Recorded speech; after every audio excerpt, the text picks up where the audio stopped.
কলিযুগ পাবন অবতার, প্রেম পুরুষোত্তম, স্বয়ং ভগবান পরতত্ত্ব সীমা, রাধা মাধব মিলিত তনু, পরম করুণা বরুণালয়, শ্রী শ্রী নদিয়া চন্দ্র আনন্দ কন্দ, সভজন বিভাজন সর্বপ্রয়োজন অবতার সার শিরোমণি, শ্রী শ্রী গৌর নিত্যানন্দের অপার অনুকম্পায়, রাধা মাধবীর অহৈতুকী করুণায়, শ্রীমন্দির অঙ্গনে আজকের এই মাঙ্গলিক মহেন্দ্রক্ষণে সুমঙ্গল মাঙ্গলিক পরম ভাগবত আয়োজন। এই শুভ সন্ধিক্ষণে শ্রীমন্দির অঙ্গনে পরম সুমঙ্গল ভাগবত অনুষ্ঠানে শুভারম্ভে अस्मादीय শ্রী গুরুপাদ পদ্মচরণে সহস্র কোটি দণ্ডবত নিবেদন করে তার একান্ত কৃপা আশিস কণা প্রার্থনা তার চরণে নিবেদিতাত্মা হয়ে সমাগত অনুরাগী মহাপ্রভুর ভক্তগণ, কল্যাণিয়া মাতৃমণ্ডলী, সকল শুদ্ধ ভক্তের চরণ বন্দনা পূর্বক আজকের হরিকথার শুভারম্ভ। দারুণ সংসার গতি, বিষয়েতে লুব্ধমতি, তোয়া বিস্মরণ শিল বুকে, জর জর তনু মন অচেতন অনুক্ষণ, জিয়ন্তে মরণ ভেল দুঃখে। বলেছেন নিত্যানন্দ আবেশ প্রেম মূরতি, প্রেম ভক্তির মহারাজ, গৌড়ীয় বৈষ্ণব আচার্য কুলতিলক, বিশ্ববন্দিত পাবন পদরেণু মহাপ্রভুর প্রিয় পরিকর শ্রীল নরোত্তম ঠাকুর দাস মহাশয়। তার প্রতিটি অক্ষর ভজন রস অনুভূতি দিয়ে গড়া। একথা শ্রবণে চিত্ত হয় নির্মল। তিনি বলছেন দারুণ সংসার গতি, বলছেন বিষয়েতে লুব্ধমতি। কথা বলো না মা। তুয়া বিস্মরণ শেল বুকে। আচ্ছা, কারো হৃদয়ে বা বক্ষে যদি বিষাক্ত ধারালো লোহার শলা, ছুচালো ধারালো লোহার শলা যদি কারো বুকে বিদ্ধ করা যায়, সেই যন্ত্রণাকাতর ব্যক্তির সামনে কোনো ভোগ্যদ্রব্য কি আস্বাদিত হয়? হয় কি? বুকেতে তার শিলময় যন্ত্রণা। তেমনি জন্ম জন্মান্তরের কুসংস্কার প্রবৃত্তি ভোগের দ্বারা অনেক চিত্ত বিভ্রান্তা, আমাদের মন আজ বিষয়ে লুব্ধ, সংসারে আসক্ত, কামনা বাসনায় প্রবৃত্ত। সেই জন্য বলছেন যে হৃদয়ে ভগবানের স্মরণ মনন নেই, সেই হৃদয়ে তো শেল বিদ্ধেই। এই সংসারের গতিটা আমরা ঠিক বুঝতে পারি না। বিষম গতি, বিষয় বিষম গতি সংসার। আপনাদের একটা সত্য কথা বলি, কষ্ট পাবেন না। কবু সুখ নাই এই সংসারে, কথাটা মানতে পারবেন তো? কবু সুখ নাই এ সংসারে, সুখ আছে মায়ার ওপারে। আবার বলি, 1 কোটি বার বললেও পুরাতন মনে হবে না। কবু সুখ নাই এ সংসারে, সুখ আছে মায়ার ওপারে।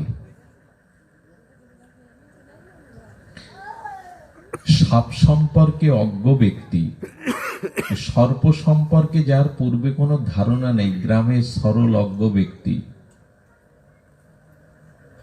তো বিষাক্ত সর্পগুলো তাদের গায়ে বেশ আলপনা কথা থাকে। পদ্মগোগরা, কেউটো দেখবেন ওদের গায়ে বেশ আলপনা মতো চিত্র বিচিত্র আঁকানো থাকে। ওই সবটা যদি গোলাকৃত হয়ে, কুণ্ডলাকৃত হয়ে, গোল হয়ে পড়ে থাকে, আর পূর্বে সর্প সম্পর্কে সরল অজ্ঞ ব্যক্তি যদি ওটা ফুলের মালা মনে করে গলে পড়ে, তার দশা কি হয়? ওই যে চিত্র বিচিত্র অঙ্কিত আছে তো বিষাক্ত সর্পের গায়ে, তো সাপ সম্পর্কে অজ্ঞ গ্রামের কোন সরল ব্যক্তি যদি ওটা ফুলের মালা মনে করে গলে পড়ে নেয়, তো বিষের জ্বালায় জর্জরিত হতে হয়। তেমন সংসারের প্রকৃত স্বরূপ না জেনে, সদ্গুরুর চরণ আশ্রয় না করে, আত্ম উপলব্ধি আত্মজ্ঞানের প্রগতির পথে না এসে কেউ যদি শব্দ স্পর্শ রূপ রস গন্ধ স্ত্রী পুত্র বৃত্ত বৈভবময় এই সংসারকে ফুলের মালা করে গলে পড়ে, তবে বিষে জর্জরিত হতে হবে। একটা দারুণ গতি এই সংসার। ঠাকুর মশাইয়ের কথা তো সাধারণ, সমগ্র শাস্ত্রে নির্যাস। বলছেন দারুণ সংসার গতি। আমাদের মন এই অনেক চিত্ত বিভ্রান্তা মোহজাল সমাবৃতা। আমরা কামনা বাসনার অনন্ত ভোগ বাসনার জাল পাতিয়েছি। কিরকম জানেন? উর্নাভ। বাবা ইকো দিও না, যেভাবে আছে রেখে দাও। উর্নাভ, উর্নাভ মানে মাকড়সা। মাকড়সা তার গালের লালা দিয়ে কি সুন্দর করে জাল বিস্তার করে, দেখবেন আপনার বাড়িতেই দেখবেন, বাসাতেই দেখবেন। মাকড়সা তার গালের লালা দিয়ে শিল্পের মতো সুন্দর জাল তৈরি করে, সুখে থাকবে বলে।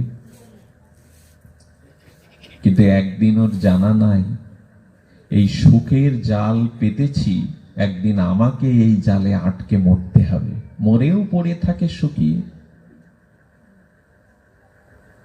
তেমনি আমরা সংসারে এই যে অনন্ত ভোগবাসনা কামনা বাসনার জাল বিস্তার করেছি, আমরা ওই মোহ মায়া কামনা প্রবৃত্তির জালে আটকে বারবার জন্ম, বারবার মৃত্যু, বারবার কর্মফল ভোগ করছি। এই তো। আর এই অনন্ত কামনা বাসনা ভরা বুকে আমাদের লুব্ধ মতি, বিষয়েতে লুব্ধ আমরা। জানেন, যাগ যজ্ঞ পূজা পাঠ পার্বণ, সে সন্ন্যাসী গৃহে আমরা যেই হই না কেন, বর্তমান এই কাল কবলিত কালের গতিতে যতই ভাগবত পাঠ, যতই যাগযজ্ঞ, যতই অনুষ্ঠান মাঙ্গলিক হোক না কেন, বিষয়ের প্রতি মানুষের আসক্তি কমছে না। মনুষ্যনাং সহস্রেষু কশ্চিৎ যততি সিদ্ধয়ে। সার্বভৌম গীতার এই বাণীতে ভগবান বলছেন, হাজার হাজারের মধ্যে দুই একজন আমাকে জানার জন্য চেষ্টা পাচ্ছে। এই জাল ছিঁড়ে, মোহ ভোগ ছেড়ে বেরিয়ে আসার চেষ্টা পাচ্ছে। সকলে চেষ্টা করে না। বাইরে দিয়ে যত অনুষ্ঠান দেখছেন, যাগযজ্ঞ দেখছেন, ধর্মের জোয়ার বইছে দেখছেন, আত্মশুদ্ধি আত্মজ্ঞান এগুলো এগোচ্ছে না। আর এগোবে কি করে? আমাদের বিষয়েতে লুব্ধমতি। সংসার রূপ যৌবন কামনা বাসনার ভোগে আমরা বড় লুব্ধ। কেমন জানেন? এর আগে আমি ডাক্তারবাবুর বাড়িতে এটা বলেছি, আবার একটু স্মরণে এনে দিই আপনাদের, ক্ষতি হবে না, বারবার শুনলেও ক্ষতি হবে না। ওই যে ভ্রমর গুলো সরোবরে যে পদ্ম ফুল ফোটে, ওই পদ্ম ফুলের ভিতরে পদ্ম বিনিশ্রিত একটা মধু গন্ধ ভ্রমরকে বড় আকুল করে, ব্যাকুল করে। সকলের কাছে একটু অনুরোধ করছি, একটু কথা বলবেন না। আমরা যারা দাঁড়িয়ে আছেন, যদি কষ্ট হয় আপনারা একটু বসুন, ওই পাশে চেয়ার আছে, আপনারা বসতে পারেন। দাদা যারা দাঁড়িয়ে আছেন বসুন। অনেক দূর কষ্ট করে এসেছি, আমাদের একটু শান্তি দিন। কি বলছেন? কোন সরোবরে প্রস্ফুটিত কমল দলে যে মধুগন্ধ ভ্রমরকে বড় আকুল করে, ব্যাকুল করে দেয়। গুঞ্জরিত ভ্রমর, গুঞ্জরিত রাগ রাগিনী গাইতে গাইতে ওই প্রস্ফুটিত সরোবরের কমল পদ্মের মধ্যে বসে ওর গন্ধে আমোদিত হয়। শব্দগুলো একটু লক্ষ্য করবেন, ভাগবত শব্দগুলো এরকম। ওই গন্ধে আমোদিত গুঞ্জরিত রাগ রাগিনী গাইতে গাইতে অলি বা ভ্রমর ওই পদ্ম ফুলের মধ্যে বসে মধুগন্ধে আবেশ এসে যায়, এক পরম আবেশ। কিন্তু পদ্ম ফুলের স্বভাব কি? অরুণোদয়ে, সূর্য উদয়ে, সূর্যের কিরণমালা নবমণ্ডল স্থিত আলোকবর্তিকার দ্বারা ওই আলোর রশ্মি পদ্মের উপরে পড়লে সকালে পদ্মফুল প্রকাশ হয়। আর দিবাজামি দিনমণি সূর্য অস্ত গেলে পদ্মের পাপড়িগুলো আবার স্তিমিত হয়ে যায়, বুঝে যায়। তো যে ভ্রমরটা রাগ রাগিনী গুঞ্জরিত ওই পদ্মের গন্ধের আবেশে এসে পদ্মফুলের মধ্যে বসেছিল, সূর্য অস্ত যাওয়ার পরে পদ্মের পাপড়িগুলো আবৃত হয়ে বুঝে গেল, তো ভ্রমরটা আর বেরোতে পারল না, ওর মধ্যেই মরে পড়ে থাকলো। এটা বোঝা গেল পরের দিন সূর্য উদয়ে যখন কমলটা আবার দল মিলল, প্রকাশ হলো, তখন দেখলো একটা ভ্রমর মরে পড়ে আছে। আমরা যদি ভ্রমরকে প্রশ্ন করি, ভ্রমর তোমার দন্ত শক্তির পরিচয় আমরা ইতিপূর্বে পেয়েছি। তোমার দন্ত মানে দাঁতের যে শক্তি, তুমি শক্ত কাঠের গুড়িগুলো ভেদ করে বেরিয়ে যেতে পারো। দেখবেন ভ্রমরের দন্ত শক্তি এমন, শক্ত কাঠের গুড়িগুলো ভেদ করে। তো যখন পাপড়ি বুঝে গেল পদ্মের, এই কোমল পদ্মের পাপড়ি তুমি দাঁত দিয়ে কেটে শক্তি, নিজ শক্তিতে বেরোতে পারোনি, মরে পড়ে রয়েছে কেন? এর উত্তর কি জানেন? ভ্রমর বলবে, ওই পদ্মের গন্ধে আমার এতটা আবেশ, মোহ এসে গিয়েছিল, বেরিয়ে আসবার শক্তির কথাটা আমার মনে ছিল না। আমাদেরও ওই দশা, রূপ যৌবন, ভোগ লালসা, যশ খ্যাতি, সম্মান, সংসারে তো এগুলি কামনা করে মানুষ। ধন চায়, পুত্র চায়, সুন্দরী স্ত্রী চায়, শতবৎসর আয়ু চায়, মান সম্মান চায়, পদমর্যাদা চায়, কত কি চায়। এই অনন্ত বিভ্রান্ত চিত্ত এই রূপ যৌবন প্রপঞ্চের আসক্তিতে মোহগ্রস্ত হয়ে বারবার জন্মায়, বারবার মরে, বারবার কর্মফল ভোগ করে। পুনরপি জননং পুনরপি মরণং পুনরপি জননী জটরে শয়নং, ইহ সংসারে খলু দুস্তরে কৃপাই পারে পাহি মুরারে, ভজ গোবিন্দম ভজ গোবিন্দম ভজ গোবিন্দম মূঢ়মতে।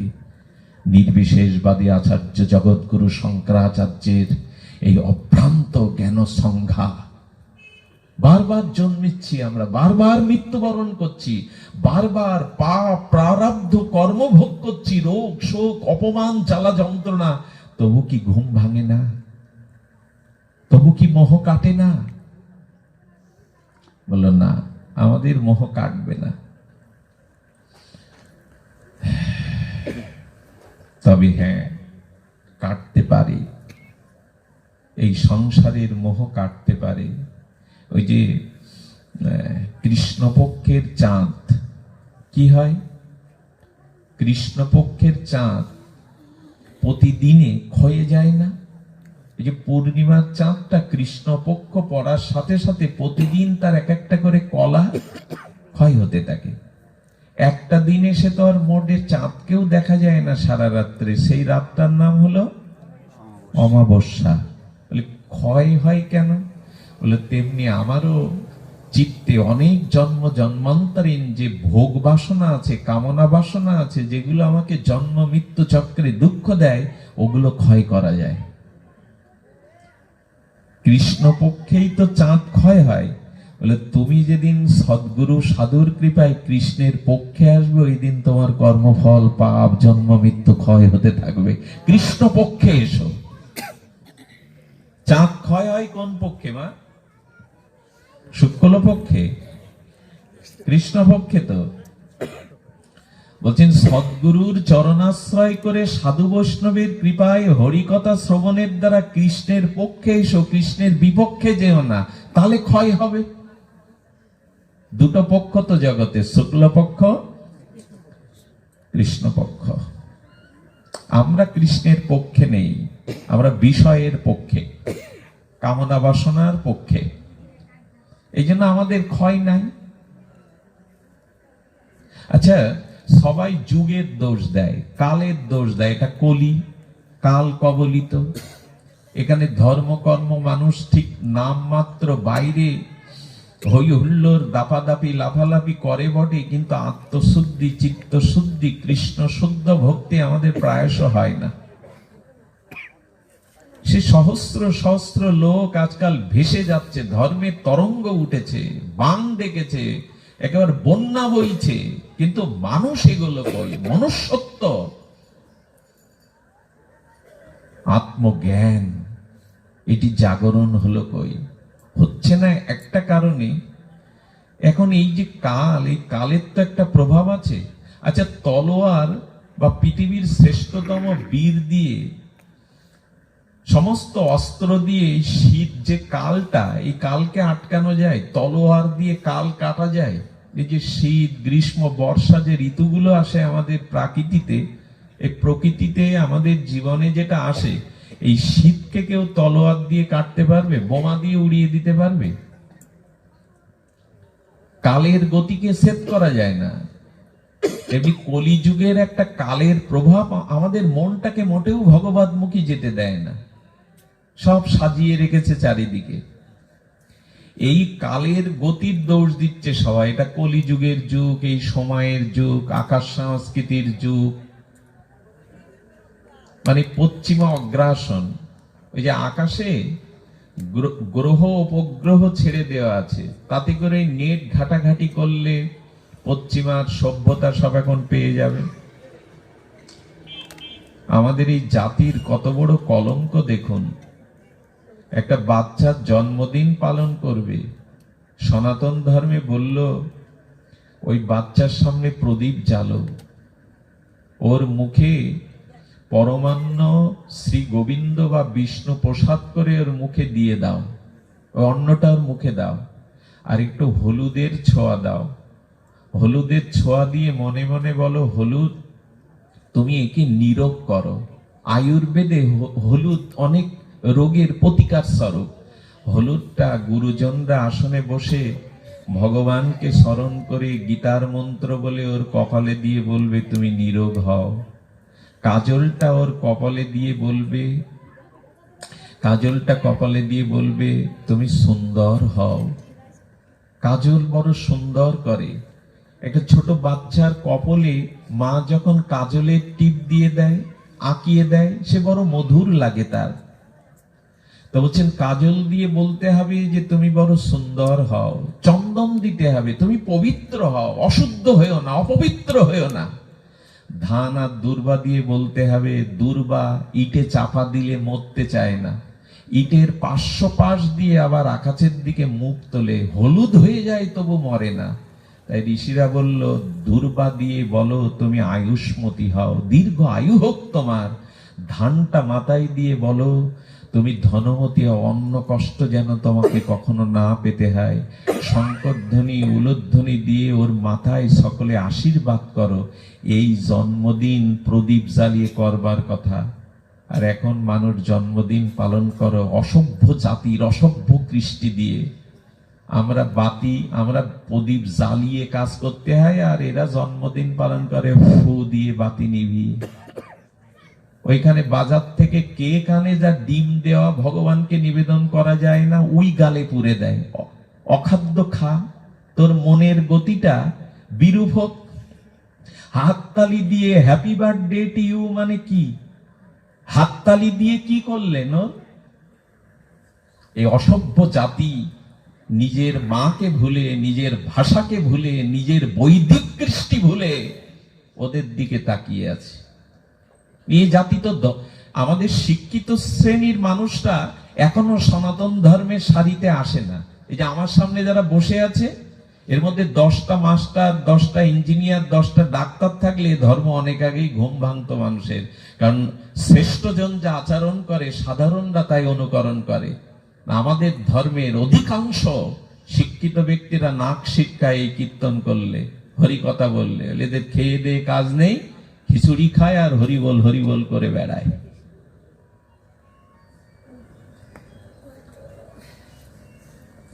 স্বামী বিবেকানন্দ উদাত্ত কণ্ঠে ঘোষণা করেছিলেন, সনাতন ধর্মের শ্রেষ্ঠ বিজ্ঞ ব্যক্তিগণ যখন ধর্মের সামনে এসে দাঁড়াবে, বসবে এই জাতি তখন জাগবে। মন্দিরে ঘন্টা নেড়ে পূজা করে কে জানেন? ব্রাহ্মণের যদি 3টে ছেলে থাকে, 2টো ছেলে MA BA পাশ করে ডাক্তার মাস্টার হয়, আর যে ছেলেটা ক্লাস 5 পর্যন্ত পড়ে, যার বোধ চেতনা দর্শন নেই, তুই আর কি করবি?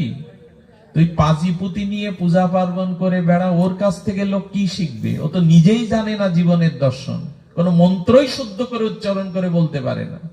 গীতা ভাগবতের ব্যাখ্যা সে কি করবে? শিক্ষিত জাতিকে সামনে আনা গেল না।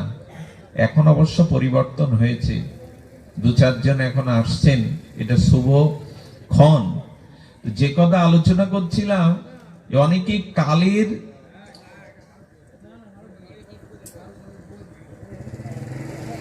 কালের একটা প্রভাব চারিদিকে আমরা মেনে নিই। আকাশ সংস্কৃতি, মানুষের ভোগবৃত্তি, মানুষের বর্তমান কালচার, খাদ্যাভ্যাস, এগুলো তো পরিবর্তন হয়েছে।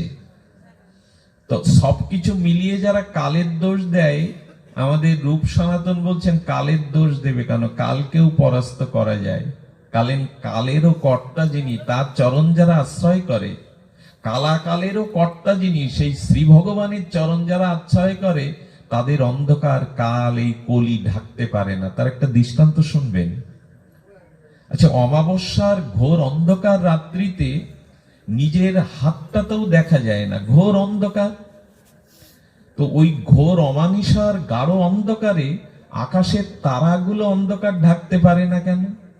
অমাবস্যার রাত্রে নীল নীলিমায় আকাশে তারা দেখি না আমরা, তো ওগুলোকে অন্ধকার ঢাকতে পারে না কেন? বলেন আকাশের নক্ষত্র তারাকে কোন অমানিসার গাঢ় অন্ধকার ঢাকতে পারে না।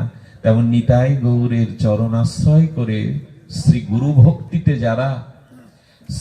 ভক্তিতে যারা শ্রবণ কীর্তন স্মরণ বন্দন অর্চন, এই ভজনাঙ্গগুলো, ভক্তির ভজনাঙ্গগুলো অর্চনে আছেন, ভজনে আছেন, এই কালের কোন অন্ধকার তাদের ঢাকতে পারবে না। এই জন্য বলছেন, অনেক চিত্ত বিভ্রান্তা মহজাল সমাবৃতা। কে কথা বলে? কে?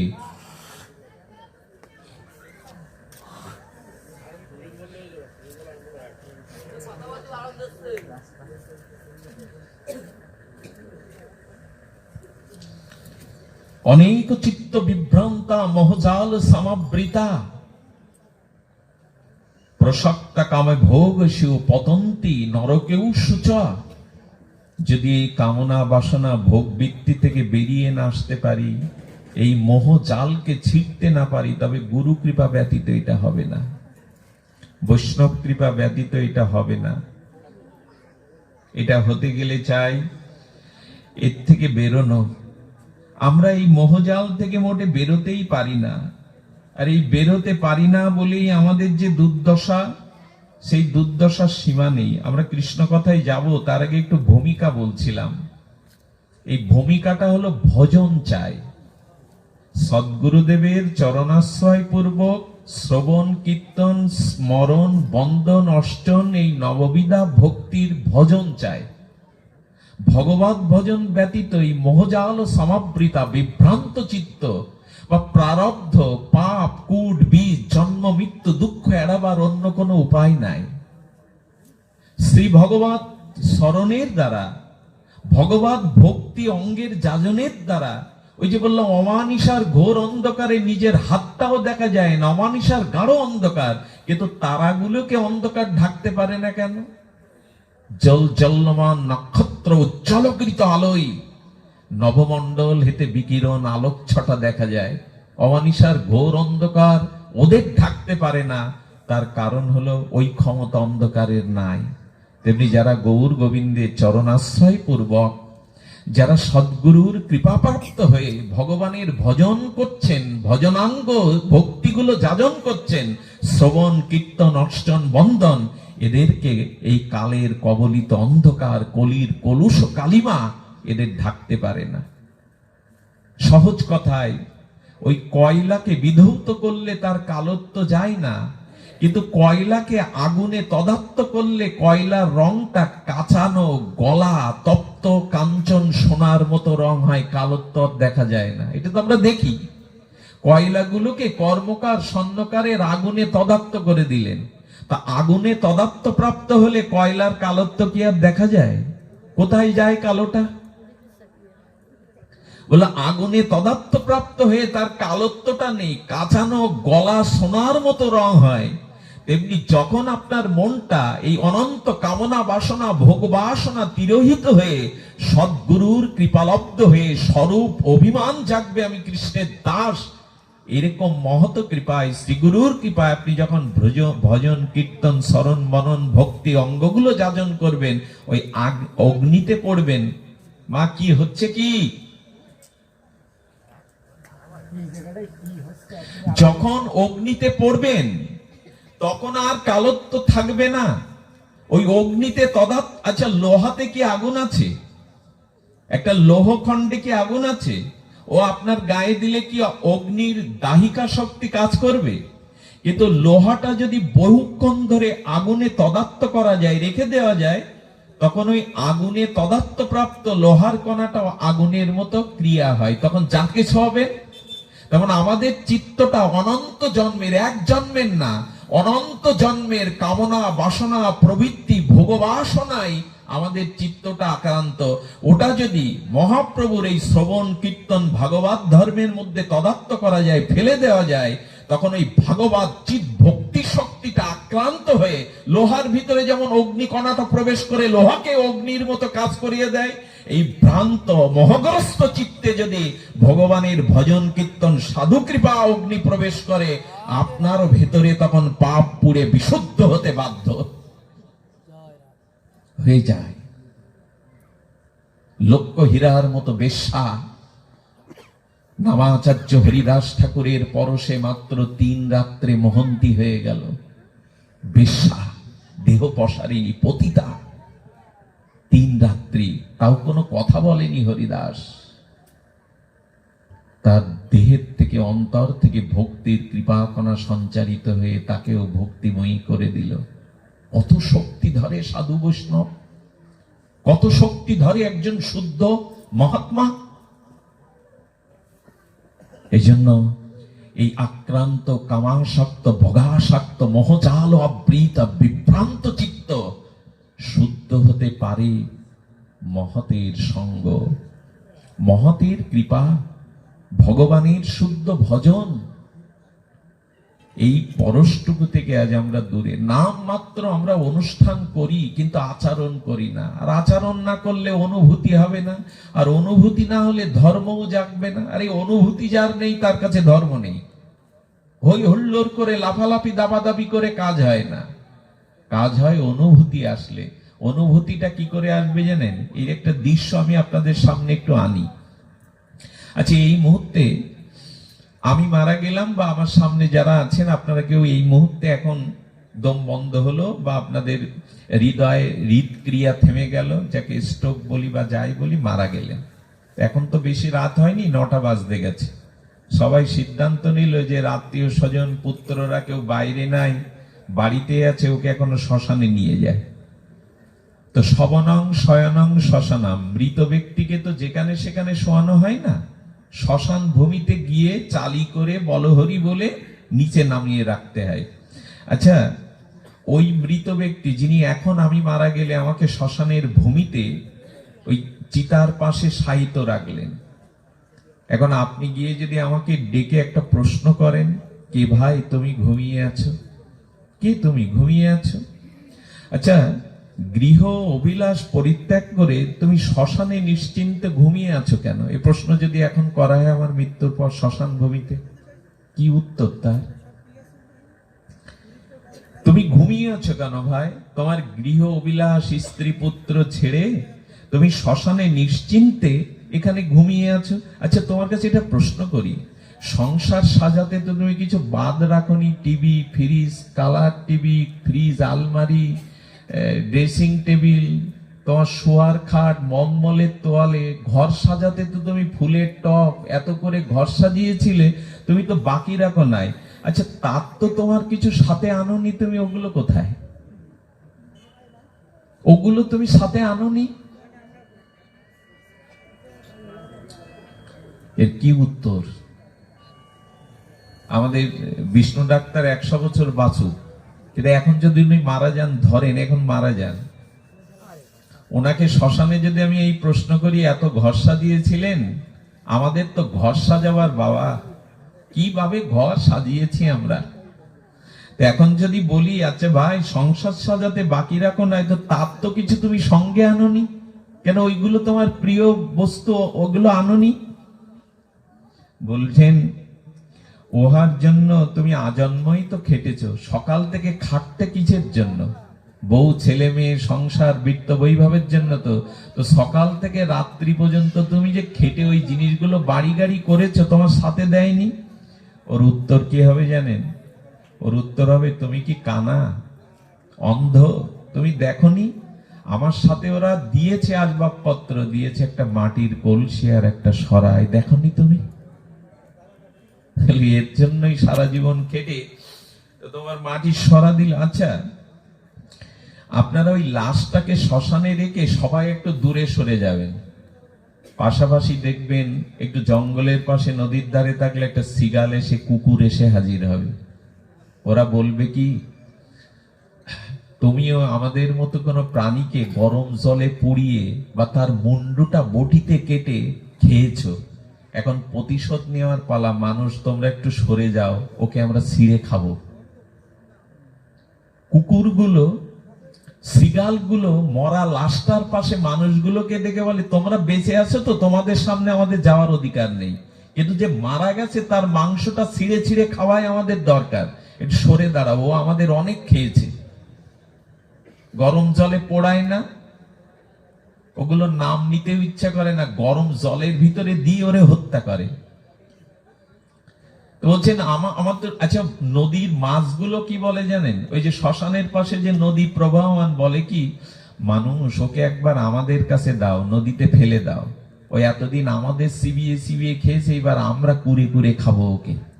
ওরা প্রতিশোধ নেওয়ার জন্য, সিগালগুলো বা শগুন তো দেখা যায় না গৃহ, শগুন চিলগুলো উঠতে থাকে, মানুষ তোমরা একটু সরে দাঁড়াও, আমাদের এবার প্রতিশোধ নেওয়ার সময়, ছিঁড়ে ছিঁড়ে খাবো আমরা। এই তো দশা।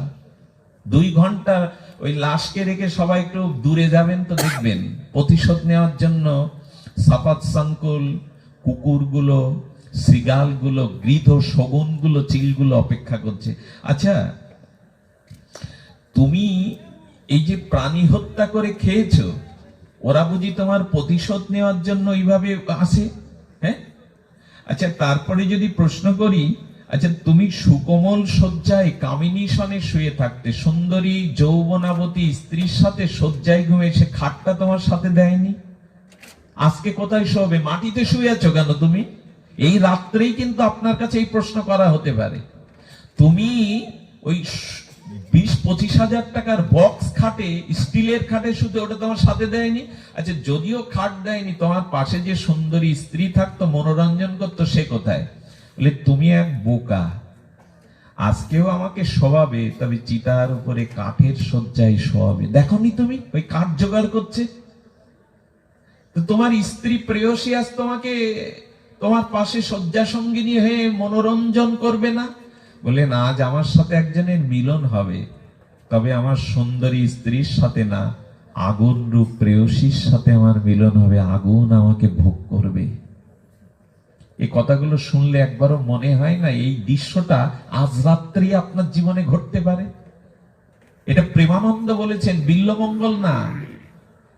প্রেমানন্দ বলছেন এই মুহূর্তে তোমার জীবনে এই প্রশ্নগুলো আসতে পারে। কি উত্তর তোমার কাছে জানা আছে তো? কি দেবে উত্তর? এরপরে বলছেন, আচ্ছা তুমি তোমার নাতি নাতনি ছোট পুত্রটার মুখ না দেখে তিল আদো থাকতে পারতে না। তিল আদো মানে একটা তিলকে অর্ধেক করলে যে সময় হয়, ওদের তুমি ভুলে থাকতে পারতে না। আত্মীয়র বাড়ি কোথাও গেলে বলতো নাতি নাতনির কোলে না নিলে আমার ঘুম হয় না, তাদের মুখ না দেখলে ভালো লাগে না। আচ্ছা, আজকে কি তারা তোমার উপর অভিমান করেছে? তোমার সাথে তারা আসেনি, তাদের কথা তোমার মনে নেই এখন? অত মোহ ভালো না, অত মোহ ভালো না। বলছে আজকে তারা অভিমান করেছে, তিল আদো তাদের ছেড়ে থাকতে পারতে না, কোথাও গেলে ছুটে দৌড়ে আসতে নাতির মুখটা দেখবার জন্য। এত মায়া তোমার, তো তিল আদো সময় থাক, আজকে কি অভিমান করেছো তুমি তাদের উপরে? তাদের কাছে যাচ্ছ না, তাদের ডাকছ না, এই শ্মশানে পড়ে আছো। আচ্ছা, তুমি তো এইভাবে বাড়িতে শুয়েও চোখ বন্ধ করে চোখ খোলা রেখে আকাশের দিকে তাকিয়ে জীবনের কত কল্পনার ছবি আঁকতে, রং তুলি দিয়ে কত কল্পনা করতে, আজকে কি ভাবছো? এখনো তো শুয়ে আছো, অনেকের মরার পর চোখটাও বড় বড় একেবারে খোলা থাকে, মুখটা হা করা থাকে, বাচ্চারা দেখলে ভয় পায়। আর চোখ দুটো মার্বেলের, জানবেন ওদের গতি হয়নি, ওদের আবার আসতে হবে, ওদের অদম্য পিপাসা যায়নি, ভোগের পিপাসা যায়নি। সাধু মারা গেলে দেখবেন, এই বুধাটায় 3-4 দিন আগে একজন মারা গেলেন, খুব দৈন্য তার। মানে আমাকে, আমাদের প্রেমানন্দকে, ধনঞ্জয়কে বাজারে দেখলে আমরা তার নাতির বয়সী দণ্ডবাদ করতো সাধু ভেবে, আর হাত জোড় করে কাঁদো কাঁদো সুরে একদম মাথাটা বেঁকিয়ে বলতে, একটু আশীর্বাদ করো না, যেন পড়ে না থাকি, যেন কোনোদিন পড়ে না থাকি, কাউকে না ভোগায়। সেই মানুষ কিভাবে মরল জানেন? মন্দিরে যেত প্রতি মঙ্গলবার, পিছনে বসে ভাগবত শুনতো, আমাদের মুখে হরিনাম করত, আর সাধু দেখলেই পায়ে প্রণাম করে একটাই নিবেদন, যেন পড়ে না থাকে, আমার কোনো পুত্র সন্তান নাই। সেই লোকটা কি করে মারা গেল জানেন? সকালবেলা প্রভাতে স্নান করেছে, ব্রাহ্ম মুহূর্তে স্নান করে ফুল তুলে কলে পাটা ধুয়ে ঠাকুর ঘরে যাবে, ওই সময় বসে পড়ে ওইখানে মারা গেল 1 সেকেন্ডে। তার মুখটা দেখতে গিয়ে দেখলাম শিশুর মতো ঘুমিয়ে আছে, কোনো বিকার নেই। সাধুর মরার পরে তার জ্যোতি বাড়ে, তার চোখ মুখগুলো ধ্যানস্থ, মায়ের কোলে ঘুমন্ত নিশ্চিন্ত শিশুর মতো দেখা যায়। আর কেউ কেউ দেখবেন বড় হা হয়ে মারা গেল, বিকট, তার চোখগুলো বেরিয়ে গেল, জানবেন তার অদম্য এই কামনা বাসনার পিপাসা মেটেনি, ওকে আবার আসতে হবে তাড়াতাড়ি, শুকর কুকুর হয়ে বা আসতে হবে, গতি হবে না। আজকে তুমি শুয়ে কিছু ভাবছো না, কল্পনা করছো না, চোখ তো তোমার খোলা। বলে কল্পনা আর কি করব, এখন আমাকে পুড়িয়ে কলসি ভেঙে বলবে তাকিও না, কিন্তু আমি তো এমন কাজ করিনি যে আলোর পথে যাব, এখন আমার গতি কি হবে? কেউ তো নেই আমার সাথে, তো কোনো বন্ধু বান্ধব, স্ত্রী পুত্র, ব্যাংক ব্যালেন্স, টাকা পয়সা আমাকে এগিয়ে দেবে না। এই জন্য মরার পর যাতে একটা শুভ পথে যেতে পারেন, একটা ভালো গতি হয়, ওই চিন্তাটা আজ করুন, এখন করুন, নাহলে মরার পরে কোনো খাতির খাটবে না। ওই অন্ধকারে কলসি ভেঙে বলবে ওদিকে কেউ তাকিও না, আর কেউ তাকাবে না। মৃত্যুর পরে যাতে একটা শুভ গতিতে যেতে পারেন, ওই চিন্তাটা তো এখন করা দরকার। ওই সময় চিন্তা করে কোনো লাভ নেই। এই চিন্তা আমরা করেছি, খাও দাও ফুর্তি করো, যা একটা পরে হবে, এই তো আমাদের মন্ত্র। আরে বেটা, অত নীতি কথা শুনে লাভ কি? মনুষ্য জন্মে এসেছি, খাও দাও ফুর্তি করো, মরার পরে কি হবে তার আমাদের খোঁজ নিয়ে দরকার কি? ওই জন্যই তো খোঁজ নেওয়া দরকার, যে মরার পরে কিন্তু কোনো গতি পাবো না আমরা। শুকর কুকুরে বা ওই যে আপনারা ডিসকভারি দেখেন, ন্যাশনাল জিওগ্রাফি দেখেন, ওইখানে দেখবেন কত রকমের বাঘ, কত রকমের সাপ, কত রকমের হিংস্র জীবজন্তু, পশু পাখি। আচ্ছা, মায়াতে পাক খাইয়ে কৃষ্ণ ভজন না করে যদি ওই জায়গায় আবার ওই মায়াতে ওই জারোয়া হয়ে জন্মায়, কানাখড়া হয়ে জন্মায়, কলকাতা রেল বস্তির পাশে ওই মলমূত্রের মধ্যে অখাদ্য খুকাদ্যে জন্মায়, কি করবেন? আপনার কি করার আছে? এই জন্য শাস্ত্র বলছে সাবধান হও, সাধুগুরুরা বলছে জাগো। ভারতীয় ঋষিরা সমগ্র বৈদিক শাস্ত্রে তারা বহু বহু কল্পকাল তপস্যার দ্বারা মন্ত্র দিয়েছেন, অসতমা সদ্গময়া কমৌসমা জ্যোতির্গময়া বৃত্তম অমৃতম গময়া অবিরা বীরময়ে দিয়ে মন্ত্র আমাদের কানে যায় না। এ মন্ত্র কানে যায় যে অসৎ থেকে সত্যে চলে এসো, অন্ধকার থেকে আলোতে চলে এসো, মৃত্যুর থেকে অমৃতের পথে চলে এসো। এ ঋষির বাণী আমরা শুনেছি তো, বাণী আর এখন শুনেছি। একদিন কালী পুজো হয় আর 7 দিন যাত্রা গান, গানের কনসার্ট হয়, এই হলো বাণী। একদিন কালী পুজো করতে পারলে হয় রাতটুকু, তারপরে 3 দিন মেঠো যাত্রা, একদিন গানের কনসার্ট, হই হুল্লোড়, লাইট প্যান্ডেল। এই হলো আমাদের জাগরণ। খুব জেগেছি আমরা।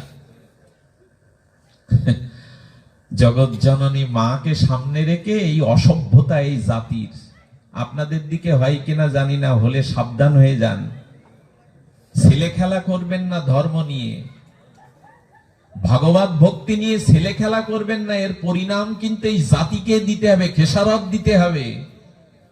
মা কালীকে সামনে রেখে যাত্রা গান, কনসার্ট, অসভ্য অশ্লীল গান বাজানো, নাচ গান কোথায় পেয়েছেন? কোন শাস্ত্রে পেয়েছেন? এগুলো মন গড়া।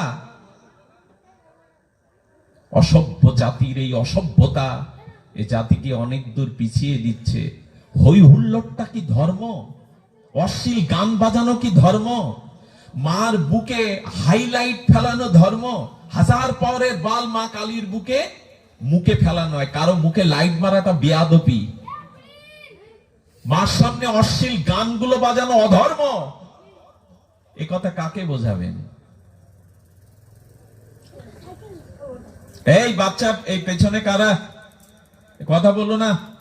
বলছেন এই অবস্থা। আজকে আমাদের জাগরণ নাই, চেতনা নাই, উদ্বোধন নাই। দুর্গাপূজার বোধন করলাম বেলতলায়, ঢাক পিটিয়ে ব্রাহ্মণ মন্ত্র বলল। বোধন কাকে বলে? বোধন মানে জাগ্রত হওয়া। ওই ঢাক পিটানো আর ওই শুধু ঘন্টা নাড়ানো না। বোধন মানে তুমি ঘুমিয়ে আছো, তোমার ভিতরে ভগবত চেতনা আছে, শক্তি আছে, ওকে জাগাও। ঘুমিয়ে পড়া মানুষ যেমন পরিদৃশ্যমান জগতে কি ঘটনা বুঝতে পারে না, গভীর গাঢ় নিদ্রায় ঘুমিয়ে থাকে, চুরি হয়ে গেল কি কারো ঘরে আগুন লাগলো, কার ক্ষতি হলো, এই যেমন সে বুঝতে পারে না, তেমন তোমার ভগবত চেতনাটা, আত্মচেতনাটা গাঢ় মায়ার ঘুমিয়ে আছে। ওই ঘুমন্ত অবচেতন থেকে আত্মাকে জাগানো, এরই নাম বোধন।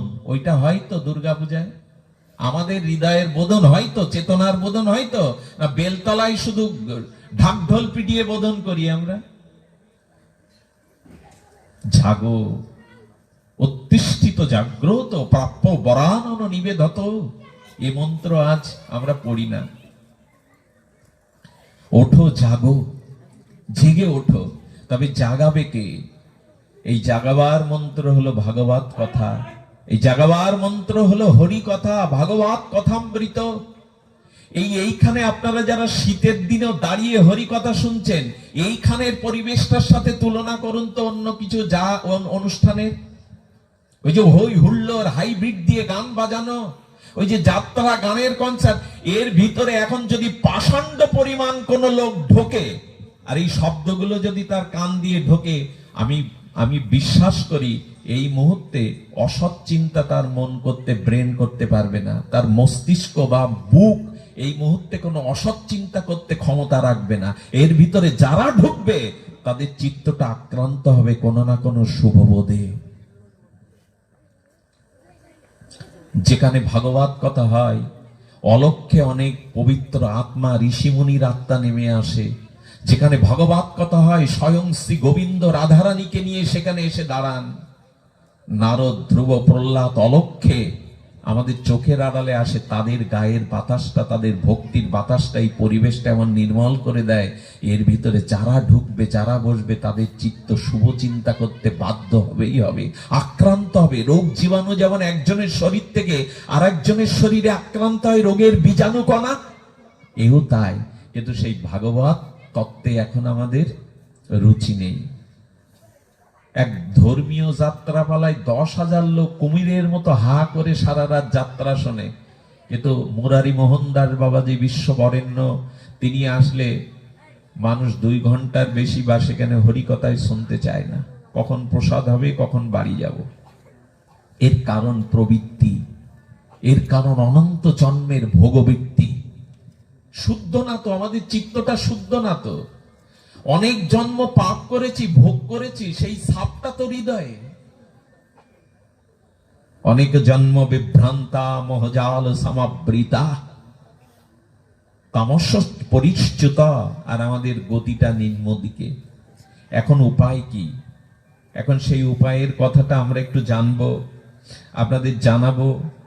এই কথাগুলো, উপায়টা শীতের রাত, কালকে অনেকের জন্যই ব্রতাদি আসে, আমি সেদিকে দৃষ্টি দিয়ে আপনাদের বৃন্দাবন দাস ঠাকুরের কিছু পরম কথা, এতক্ষণ ভূমিকায় ছিলাম।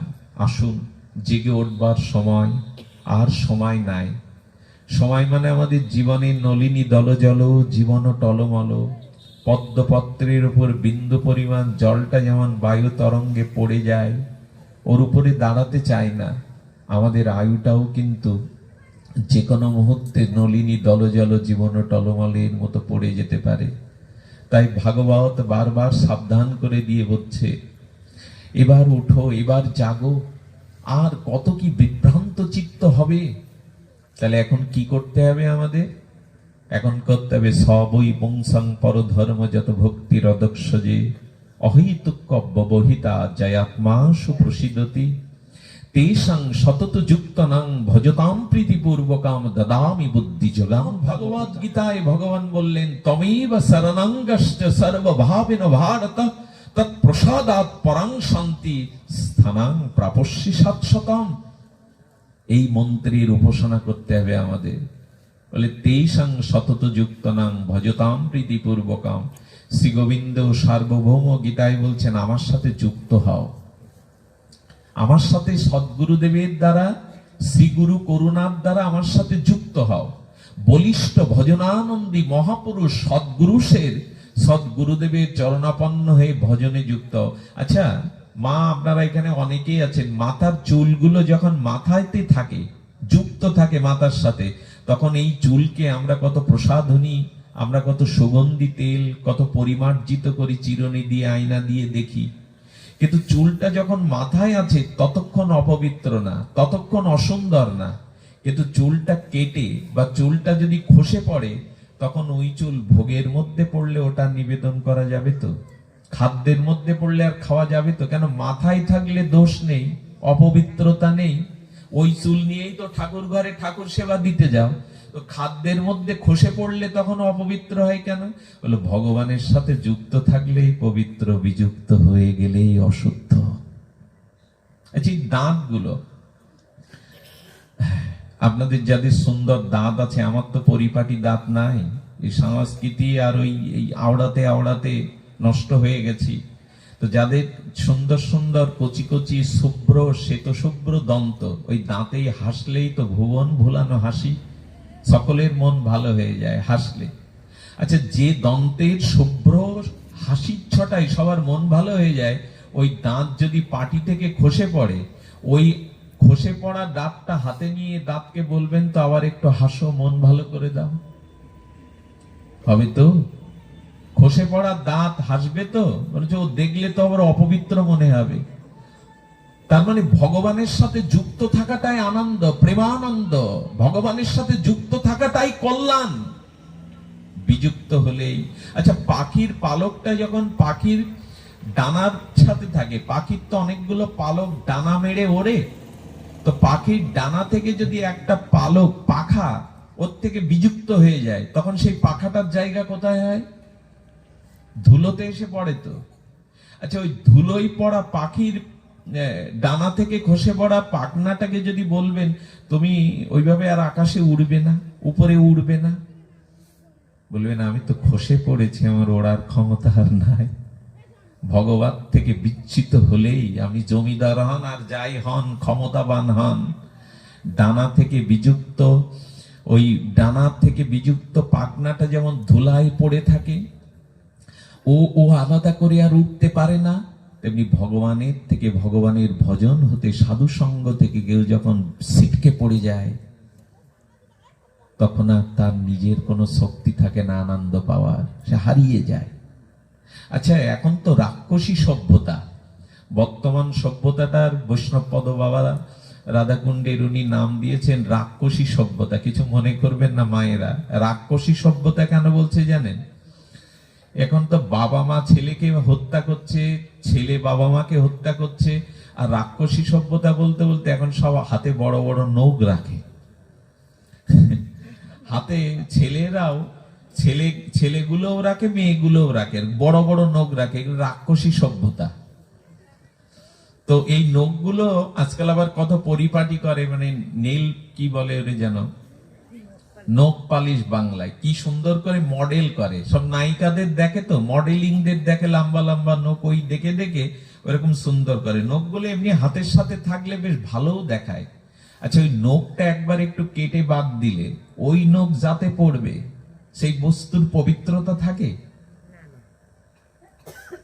তার বিযুক্ত হলে, এই জন্য গোবিন্দ বলছেন আমার সাথে, এই যে বৃন্দাজিকে দেখুন, ভক্তি দেবীকে, এর পত্রগুলো, বৃন্দাজির পাতাগুলো কত সবুজ, কত যৌবনাবতী রসালো, ওর থেকে বিযুক্ত করে এইখানে একটা পাত্রে 2 ঘন্টা রেখে দিন, মরমরে হয়ে গেছে, শুষ্ক হয়ে গেছে।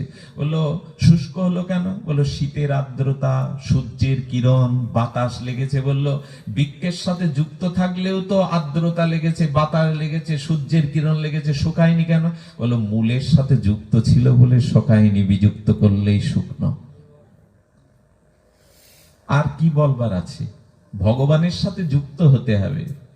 যে নদী সমুদ্রের সাথে যার কোনো যোগাযোগ নেই, সে তো মরা নদী, সে তো তরঙ্গ থেমে শাওলা এসে ঘিরে কপোতাক্ষের মতো দশা হবে। সমুদ্রের সাথে যে নদীর যোগ নেই, জোয়ার ভাটা নেই, সে তো মরা নদী। কারণ ভগবানের সাথে, শ্রী গুরুদেবের সাথে, হরিনামের সাথে যদি যোগ নাই, আমিও মরা। কামনা বাসনা শাওলা এসে ঢেকে দিয়ে যাবে। এই জন্য যুক্ত হও। যদি বলেন দীক্ষা নিয়েছি, হরিনাম করি, তাও হচ্ছে না কেন? বলে পাত্র ফুটো। আমি আপনাকে অমৃত ঢালছি, যে পাত্রে ঢালছি সেটা ফুটো, ছিদ্র। কথা বোঝা যায় কি? যদি বলেন তুমি যে দীক্ষা শিক্ষার কথা বলছো, হরিনামের কথা বলছো, দীক্ষা 20 বছর নিয়েছি, হরিনাম তো প্রতিদিন মালা টিপি, জপ করি, সাধু সঙ্গ হলেই আগে গিয়ে বসি, হরিনাম করি, তো আমার হচ্ছে না, গেল তোমার পাত্র ছিদ্র। 4টে ছিদ্র হয়ে গেছে। এই 4টে ছিদ্র আগে, ওই ছিদ্রগুলো সুন্দর করে আগে আটো, তারপরে এই হরিনামামৃত, কথামৃত, ভাগবতামৃত, কৃষ্ণ কৃপামৃত, আপনি অমৃত দিলেন আর পাত্রটা ছিদ্র, তাতে কি করবেন আপনি? বলে 4টে ছিদ্র কোনটা জানেন আমাদের পাত্রে? প্রথম ছিদ্র হলো কোন প্রাণীকে হত্যা করে খাওয়া যাবে না, ওই এক ছিদ্র দিয়ে বেরিয়ে যাবে। এ কথা এখন আর মেনেছে। বললো ধর্মের সাথে আবার খাওয়ার সম্পর্ক কি? এত গল্প দাও কেন? ধর্মের সাথে খাওয়ার সম্পর্ক নাই। কিন্তু উপনিষদ বলেছেন, উপনিষদ বলে দিয়েছেন আহার শুদ্ধি সত্তা শুদ্ধি, সত্তা শুদ্ধি ধ্রুবান ও স্মৃতি। আচ্ছা, যারা মানুষ এই আহারের কথা বলে, খাওয়া নিয়ে যুক্তি তোলে, কারো বাবা মা না মারা যাক, 100 বছর বয়সে বাবা মা মরে গেলে ওই মালসা করে হবিষণ্ণ করেন কেন 11 দিন 13 দিন? এগুলো কি দরকার? এগুলো কেন করেন? বলেন শ্রদ্ধার সহিত দানকে শ্রাদ্ধ বলে। তো শ্রদ্ধাটা জন্মাতে গেলে আহারের শুদ্ধতা দরকার হয়। ওই বাবা মার উদ্ধার করবে তো সন্তান, তা শ্রাদ্ধ মানে শ্রদ্ধার সহিত দান। আর শ্রদ্ধাটা শুধু মুখে মুখে বললে হয় না। একজন পুলিশ অফিসার লুঙ্গি পরে আমার সামনে এসে যদি বলে থানায় চাল, আমি ওকে মানব না। ইউনিফর্ম থাকলে, অস্ত্র থাকলে গা কাঁপবে তাকে দেখলে অপরাধীদের। ওই শ্যামত দড়িটা নেই, ওই সাদা কাপড়টা পরি, শয্যায় ঘুমাই না, কামনা বাসনা ভোগ করি না, ব্রহ্মচর্য পালন করি, তার মানে কি এই গুণগুলো শুদ্ধ আহার করলে আমার ভিতরে শ্রদ্ধা আসবে। আর ওই শ্রদ্ধার সহিত দান করলেই তাকে বলে শ্রাদ্ধ। এ বেলায় মানি। এই জন্য ওই ছিদ্রটাকে বোঝাতে হবে। আমি ডাক্তারবাবুর বাড়িতেই এই কথাটি বলেছি, যারা প্রাণী হত্যা করে খায়, ওই ছিদ্র দিয়ে সব বেরিয়ে যায়, অনেক কিছু বেরিয়ে যায়, রাখতে পারে না। বলেন কিরকম জানেন? জজ সাহেব কোর্টে মামলা উঠেছে, তো বাদী বিবাদী পক্ষ বলছেন কি আমাদের বোনকে ওরা জোর করে হত্যা করে মেরেছে, আর আসামি পক্ষ বলছেন যে না, আমরা ওকে মারিনি, ও আত্মহত্যা করেই মারা গেছে। 2 বছর আগে, 2 বছর জজ কোর্টে বিচার হচ্ছে। তখন জজ বললেন কি, এর তো কোনো সাক্ষী প্রমাণ পাচ্ছি না, তবে লাশটা উত্তোলন করো কবর থেকে। উকিল বলছে লাশ 2 বছর আগে কবর দেওয়া, এখন হাড় কঙ্কাল ছাড়া তো ওখানে কিছু নেই, তা হাড় তুলে কি করে বুঝবেন ওকে জোর করে মারা হয়েছে না এমনি এমনি আত্মহত্যা করেছে? জজ সাহেব তখন এসে বললেন একটা রিপোর্ট আছে, সেই রিপোর্ট দেখলে বোঝা যাবে যে ওকে জোর করে যন্ত্রণা দিয়ে মারা হয়েছে না ও স্বইচ্ছায় মরেছে। সেই রিপোর্টটার নাম ফরেনসিক রিপোর্ট। বিজ্ঞানের অগ্রযাত্রায় ওই হাড়গুলোকে টেস্ট করতে পাঠানো হয়। শুনে রাখুন, হাড়গুলো টেস্ট করে মেডিসিন দিয়ে দেখা হয় যে ওকে যদি যন্ত্রণা দিয়ে মারা হয় তবে ওই মৃত্যুর সময় মর্মোদ্যত যন্ত্রণাটা ওর মাংস ভেদ করে হাড়ের ভিতরে সেই সূক্ষ্ম অনুভূতিটা লুকানো আছে। মেডিসিন দিয়ে ফরেনসিক রিপোর্টে জজের কাছে বলা হলো যে আত্মহত্যা করেনি, ওকে জোর করে যন্ত্রণা দিয়ে মারা হয়েছে। এটা বৈজ্ঞানিক সত্য, আপনি মাথা হেলাবার জায়গা পাবেন না। এটাই হাড়ের মধ্যে মরার সময় যন্ত্রণাটা গেল কি করে, আর ওটা মেডিসিন দিয়ে বের করলো কি করে? ফাঁসি হয়ে গেল তার। তার মানে যখন কোনো প্রাণী যন্ত্রণা পায়, ওই যন্ত্রণাটা তার মাংস ভেদ করে হাড়ের মধ্যে লুকিয়ে থাকে অনুভূতি আকারে, শুষ্ক আকারে। তাই যদি হয় তাহলে দিন রাত যেসব প্রাণী হত্যা করে তাদের মাংসগুলো খায় আমরা, ওইগুলো খেলে আমাদের ভেতরে, আমাদের হাড়ে মজ্জায় ওই হিংস্রতা, নৃশংসতা, কামনা, এই অনুভূতিগুলো ঢুকে যায়। দ্বিতীয় ছিদ্র হলো তাস, পাশা, জুয়া এগুলি খেলা। এই আর একটা ছিদ্র। বিকেল বেলায় কালী মন্দিরে বসে 2 ঘন্টা তাস পিটাই, আর সন্ধ্যেবেলায় এসে খোল বাজায়, হরি বল বলি। বৌমা কারেন্ট নেই, কি করবে? লুডুটা আনো। হরিনামের মালা আনতে বলবেন, হলো লুডুটা আনো, একটু খেলি। এই খেলা খেলতে যদি জগতে বেঁচে থাকেন তাহলে ছিদ্র আর বন্ধ হবে না। আচ্ছা, যুধিষ্ঠির মহারাজের মতো মানুষ শকুনির সাথে পাশা খেলতে গিয়ে কি করলো? নিজের বউ বন্ধক দিয়ে দিল দ্রৌপদীরে। ওই যদি যুধিষ্ঠির মহারাজের হয়, আমাদের কি হয়? এই জন্য তাস, পাশা, জুয়া কৃষ্ণ ভক্তরা এটা খেলবে না। ওরকম কোন বিনোদনের দরকার নেই। এদের হরিনাম, হরিকথাতেই এদের আনন্দ। এরা মালা জপ করলে যে প্রেমানন্দ পায়, ওই আনন্দের কাছে জগতের আনন্দ তুচ্ছাকৃত। এই জন্য তাস, হিন্দুদের কি দুর্দশা, এখন মন্দিরগুলোতেই বেশি করে বুড়োরা তাস খেলে, তাও বুড়োরা যাদের 3 কাল গেছে বেটা, হরির নাম না করে ওইখানে বসে তাস খেলতে তো 4 জন লাগে, আর পেছনে 10 জন থাকে কেন? বলে টেক্কা মার, সাহেব মার, বিবি মার, আর 4-5 জন ওইখানে ওইভাবে দাঁড়িয়ে থেকে ওইগুলো মার, ওরাও ওই আনন্দ পায়। বলি এই ছিদ্রটা বুঝাতে হবে আপনাদের। বলি যারা আপনারা সদ্গুরু দীক্ষা নিয়েছেন, হরিনাম করেন, এই তাস, পাশা, জুয়া ছিদ্র বন্ধ করুন। তৃতীয় ছিদ্র হলো মদ, গাঁজা, বিড়ি, আফিম, তামাক, মাদক দ্রব্য বর্জন করি। তো কি আশ্চর্য জানেন, যারা অনেক জায়গায় গিয়ে দেখি যারা হরিনাম করছিল এতক্ষণ, এবার পাঠ আরম্ভ হওয়ার সময় ওই যারা খোল করতালবাজি হরিনাম করছিল তারা বলছে বাবা একটু আসছি। 1-2 ঘন্টা হরিনাম করেছে, তো এখন পাঠ শুরু হবে, তারা বলে কি একটু আসছি বাইরে থেকে। আসছি মানে সিনেমা হলের বিরতির মতো ওরা বিড়ি টানতে যায় বাইরে। যে মুখে হরিনাম করলো সেই মুখে আবার বিড়ি টেনে এসে বসে। হলো ওই ছিদ্রটা বোঝাও। মাদক দ্রব্য নিলে আর জিহ্বা শুদ্ধ হবে না, হরিনাম শুদ্ধ হবে না। এখন তো দুঃখের বিষয় কি জানেন, নামের দল আসলেও প্লেটে করে বিড়ি সাজিয়ে দিতে হয়, চা, পান, বিড়ি। আমি একবার একজনকে জিজ্ঞেস করেছিলাম এগুলো সাধু সভাতে কেন? তুমি 2 দিনের বাচ্চা, বোঝো না মূর্খ? শাস্ত্রে এরকম বলা আছে, চা, বিড়ি, পান সাধু ডেকে আন। সাধু ডাকতে গেলে এগুলো দরকার। শাস্ত্র বানাই আমরা, চা, বিড়ি, পান সাধু ডেকে আন, একটু না দিলে হয়? যে মুখে হরিনাম করলো, নামের দল এমন আছে দেখবেন, ওই নামের আসরের গেরুয়া কালারের সন্ন্যাসীর বেশ পরা, গেরুয়া কালার, বুকে পিঠে রাধা কৃষ্ণ নিতাই গৌর, কপালে তিলক, খোলটাও ঘাড়ে আছে, মৃদঙ্গটা খোল। আসর থেকে বেরিয়ে এই যজ্ঞের যে বাজারে চার দোকান ওই পোশাকে পরে চা খায়, বিড়ি টানে, খোলটা ঘাড়ে। এদের মুখে হরিনাম কাজ লাগে? এদের মুখের হরিনাম মানুষের পশুত্ব যায়, চিত্ত শুদ্ধি হয়। এই জন্য ওই ছিদ্রটা বোঝাতে হবে। আর একটা ভয়ানক ছিদ্র এখন 85 জনের ভিতরে ঢুকে গেছে, ওই ছিদ্রটা আরো ভয়ানক। সেটা হলো পর স্ত্রীতে আসক্তি আর স্ত্রীদের পরপুরুষে আসক্তি। এই অবৈধ স্ত্রী সঙ্গ, অবৈধ পুরুষ সঙ্গ, এই 4টে ছিদ্র যার জীবনে বন্ধ করা নাই, তার পাত্রে মহাপ্রভু অমৃত ঢেলে দিলেও ফুটো দিয়ে পড়ে যাবে ছিদ্র। এসব কথা মানুষ এখন শুনতে চায় না, আবেগের কথা শুনতে চায়। কিন্তু ভাগবত সাবধান করে দিয়েছে, জীবনে যদি এইগুলি থাকে বাদ দিয়ে দিন, একটা একটা করে কমান, না হলে ওই পাত্রে বিল্লমঙ্গল কেন, এখানে ব্রহ্মা এসেও দিলে ওই পাত্রে দাঁড়াবে না কিছু।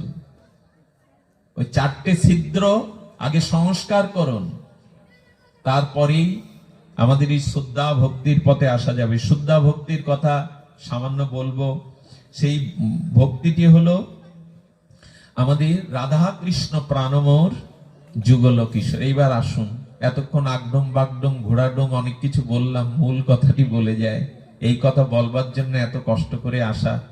সাতক্ষীরা থেকেও আরো 16-17 কিলোমিটার দূরত্ব আমাদের গৃহ, সেইখান থেকে কষ্ট করে এসেছি এই কথাটি শুধু বলবার জন্য।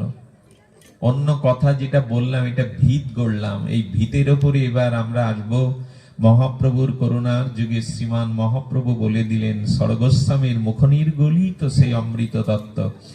আরাধ্য ভগবান ব্রজেশ তনায় তদ্ধামং শ্রীবৃন্দাবনং রম্যং কাচিত উপাসনা ব্রজবধূ বর্গেন যা কল্পিতা শাস্ত্রং ভাগবতং প্রমাণং অমলয়ং প্রেম ভবিত্তা শ্রীকৃষ্ণ চৈতন্য মহাপ্রভু মদমিদং ন সতর পরং। চৈতন্য মহাপ্রভুর অভিলাষ হলো অন্য কিছুতে আদর দিও না। দেব দেবীকে সামনে রেখে যদি কামনা বাসনা চাও, ওটা ব্যবসা করা হবে। ওই বাচ্চাগুলিকে যদি একজন বড় কেউ থাকেন, বাবা একটু নিষেধ করে আসুন তো খেলতে, কমিটির কেউ থাকলে। কি বলছেন, আমি বেশিক্ষণ যাব না, আপনাদের এইটি বলবো সার কথা।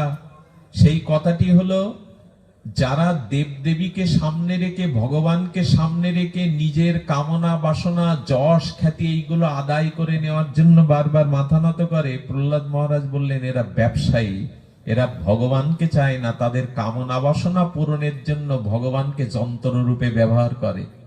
কি মারাত্মক কথা না? যারা ভগবানকে সামনে রেখে, দেবদেবীকে সামনে রেখে নিজের কামনা বাসনা সসুখ বাসনা চায়, এরা ধর্ম ব্যবসায়ী, এরা ভগবানকে ভালোবাসে না। ওই ধন টাকা অর্থ মান সম্মান এইগুলিকে ভালোবাসে, ভগবানকে যন্ত্রের মতো ব্যবহার করে। বলে তাহলে কি চাইতে হবে? বলে চাইতে হবে ধন জন বিত্ত বৈভব চাই না, তোমার চরণে আমার এই জন্মে পরজন্মে কোনো কিছু নিজের চাওয়া নেই, তোমার চরণে যেন আমি ভজন করতে পারি, তোমাকে ভালোবাসতে পারি শুদ্ধ নিষ্কাম ভাবে, এই হলো আমাদের কাম্য। জয় রাধে। আমাদের মহাদেব দা এসেছেন, আমাদের পরম ভক্ত প্রভু, আমরা একটু তার নামে সকলে একটু অভিবন্দিত করি। শ্রী গুরু প্রেমানন্দে হরি বল। দাদাকে একটু বসতে দিন। জয় রাধে। তো মনের না ঘুচে দুর্বাসনা, আমাদের কামনা বাসনার জন্য যদি দেব দেবী ভগবানকে সামনে রাখি, তবে বড় কলঙ্কিত হতে হয়। আমার অপরাধ নেবেন না। অনেক দুর্গাপূজার মণ্ডপে গিয়ে কি দেখি জানেন? মায়েদের আরাধ্যা যিনি সাবিত্রী, সাবিত্রীর থেকে বড় সতী আর কে আছে জগতে? সেই সাবিত্রী সত্যবান দুর্গাপূজার প্যান্ডেলের সামনে দিয়ে সাবিত্রীর হাতে মালসা দিয়ে দেয়, মাটির সরা দিয়ে দেয়, 2-4 টাকা এতে ফেলো ভিখারিনী। এই জাতির অবস্থা এখন এই। সাবিত্রী তৈরি করে দুর্গাপূজার ওই মালসা ধরিয়ে দেয় সাবিত্রীকে। এই পূজার কি অর্থ? একজন সতীকে মালসা ধরিয়ে দিলাম হাতে। আমার তো এখন ভয় হয় যে নাম যজ্ঞেও এখন অনেক মূর্তি তৈরি করা হয়, অনেকগুলো মূর্তি তৈরি করা হয়, ভালো দেখাবে, দর্শকদের মনোরঞ্জন হবে। খবরদার, যে বিগ্রহের প্রাণ প্রতিষ্ঠাকে একবার গিয়ে দেখি মনিরামপুরে কোথায় একটা গ্রামে গিয়ে দেখি নন্দ বাবার মাথায় কৃষ্ণকে আঁকিয়ে দিয়ে ওই ওই রাস্তার মাঝখানে ভালো দেখাবে বলে রেখে দিয়েছে, আর ওখানেও সরা ওই নন্দ বাবার মাথায় ঝুড়ি যাতে 2-1 টাকা পড়ে। আমাদের পাত ধুলো গুলো কৃষ্ণ বা নন্দ বাবার গায়ে গিয়ে এরকম স্পর্ধা দেখাবেন না। যে মূর্তিগুলো যজ্ঞের পরে অবহেলায় পড়ে থাকে, অবহেলায় নিগৃহীত হয়ে পড়ে থাকে, এই জন্য মূর্তি বানালেই যে লোক সব ভালো বলবে, দর্শকের মনোরঞ্জনে করছো না তার সুখ দেওয়ার জন্য করছো? মহাপ্রভুর সুখ দেওয়ার জন্য করছো। আরে নিজের ছেলে মরে গেল শিবাস, তাকে ঢেকে এসে মহাপ্রভুকে বলতে দেয়নি, আর তুমি দর্শক মনোরঞ্জনের জন্য করছো। আমাদের ভক্তিটা এখন কোথায় চলে গেছে জানেন? ঠাকুরটা যেখানে সাজিয়েছি ঠাকুরের আসন, নিতাই গৌরের মাথার উপরে 1000 পাওয়ারের বাল্ব জ্বালিয়ে দিয়েছি। ওই আলোর বিকিরণ ছটায় মনে করছি দর্শকদের এসে চোখ ধাঁধিয়ে যাবে। বা দেবতার গায়ে, নিতাই গৌরের গায়ে সুনি বাল্ব খাটিয়ে চিকমিক করছে, আপ ডাউন করছে। আমরা ভাবছি লোক এসে যেন দেখে আমি বিগ্রহকে কি সুন্দর সাজিয়েছি। আচ্ছা, আপনার মাথার উপরে 1000 পাওয়ারের একটা বাল্ব জ্বালালে আপনি মাথা ঘুরে পড়ে যাবেন না 1-2 ঘন্টা পরে? দেবতার মাথার কাছে কিরকম আলো জ্বালালে তার সুখ হয়? স্নিগ্ধ, একদম 0 পাহাড়ের স্নিগ্ধ নীল আলো জ্বালতে হয়, যাতে তার সুখ হয়, যাতে তার আনন্দ হয়। এ বোধ তো নাই দর্শকরা আমার ভালো বলবে, আমি আমার বিগ্রহকে কিরকম আলোয় ভরিয়ে দিয়েছি। সুনি বাল্ব গুলো আপনার গায়ে এটে দিয়ে জ্বালালে ভালো লাগবে তো আপনার? তুলসী বৃক্ষের গায়ে, দেবতার গায়ে আমরা সব চুনি বাল্ব দিয়ে দিই, 1000 পাওয়ারের বাল্ব মাথায়। একবারও ভাবি না ওইটা আমার ছেলের মাথায়, আমার মাথার উপরে 1000 পাওয়ারের বাল্ব জ্বললে আমি মাথা ঘুরে পড়ে যেতাম 1 ঘন্টা পরে। দেবতাকে নিয়ে ছেলে খেলা করতে নাই। ভক্তি এই জন্য সদ্গুরুর চরণাশ্রয়ে শুদ্ধ ভাগবত সঙ্গ করতে হয়। কেন? এগুলো ভাগবত সঙ্গ না করলে বোঝা যায় না যে ভালোবাসতে হয় কি করে, তাকে ভালোবাসতে হয় কি করে। এটা ব্রজের গোপিকারা তারা জগৎকে জানিয়েছিল, নিজের সুখ জলাঞ্জলি দিয়ে কৃষ্ণকে ভালোবাসো, তাকে ভালোবাসো। এই জন্য আমাদের মূল মন্ত্র হলো এই ব্রজ ভক্তি। মহাপ্রভু বললেন, আরাধ্য ভগবান ব্রজেশ তনায় স্তদ্ধামং শ্রীবৃন্দাবনং রম্মাং কাচিত উপাসনা ব্রজবধূ বর্গেন জাকল্পিতা। ওই সখীবৃন্দ, রাধারানী, সখী গোপীগণ যেভাবে ব্রজের গোবিন্দকে ভালো বলেছেন, রূপ সনাতনাদি আচার্য গৌরগণ যেভাবে মহাপ্রভুকে নিতাইকে ভালোবেসেছেন, সেভাবেই সেই ভালোবাসার একটা চিত্র আমি আপনাদের মাঝে একটু আঁকিয়ে দিয়ে এখানেই পাঠ বিশ্রাম করব। সেই চিত্রটা অঙ্কিত করেছেন আমাদের কবি, আমাদের বিখ্যাত প্রেম ভক্তির মহারাজ নরোত্তম ঠাকুর দাস মহাশয়। রাধা কৃষ্ণ প্রাণমোর যুগলোক, এই মন্ত্রই, এটাই আজকের বলবার প্রাণিধান যোগ্য তত্ত্ব। রাধা কৃষ্ণ প্রাণমোর যুগল কিশোর, জীবনে মরণে গতি আর নাহি মোর। বলুন তো কথাগুলো হৃদয়ে গেলে কি মনে হয়? রাধা কৃষ্ণ প্রাণমোর যুগল কিশোর, জীবনে মরণে গতি, ইহকাল পরকালে জীবনে মরণে তোমাদের চরণ ছাড়া আমার অন্য কোনো গতি যেন না হয়, আমি অন্যদিকে যেন দৃষ্টি না দিই। রাধা কৃষ্ণ প্রাণমোর যুগল কিশোর, জীবনে মরণে গতি আর নাহি মোর। কালিন্দিরে কুলে কেলি কদম্বের বন, রতন বেদির পরে বসাবো দুজন।